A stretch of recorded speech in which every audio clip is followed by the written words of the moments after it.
बिस्मिल्लाहिर्रहमानिर्रहीम। अल्लाहुम्मा इन्नी अस्अलुका इल्मन नाफिया। ऐ अल्लाह ताला हमें मुफीद इल्म हासिल करने की तौफ़ीक़ अता फ़रमा, उस पर अमल करने की तौफ़ीक़ अता फ़रमा और ख़ुद से डरने वाला बना।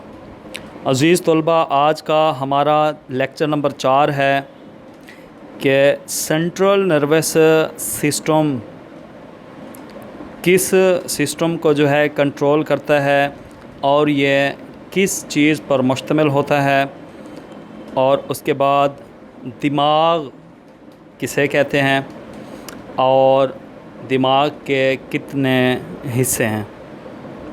तो सबसे पहले हम पढ़ते हैं सेंट्रल नर्वस सिस्टम।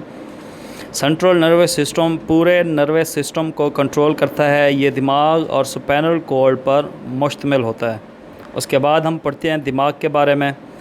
इंसानी दिमाग हड्डी के बने हुए एक खौल जो क्रीनियम कहलाता है में बंद होता है। यानी कि हमारा जो दिमाग है वो एक खौल के अंदर बंद है। यानी कि हमारा जो सर है, ठीक है ना, इसके ऊपर एक तह है, फिर उसके ऊपर जो है ना हमारी सख्त हड्डी है, तो वो एक खौल के अंदर बंद है। तो उस खौल को हम कहते हैं क्रीनियम।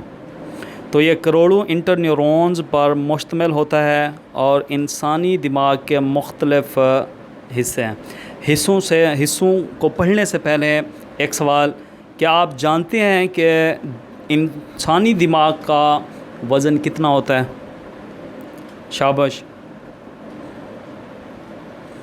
नहीं? तो चलो मैं आपको बता देता हूँ।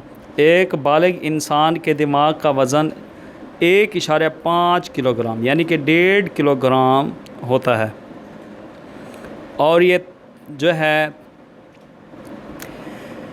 करोड़ों इंटरन्यूरॉन्स पर मुश्तमिल है। तो अब हम पढ़ते हैं दिमाग के हिस्से। दिमाग के 3 हिस्से हैं। Number 1 fore brain, number 2 mid brain, number 3 hind brain.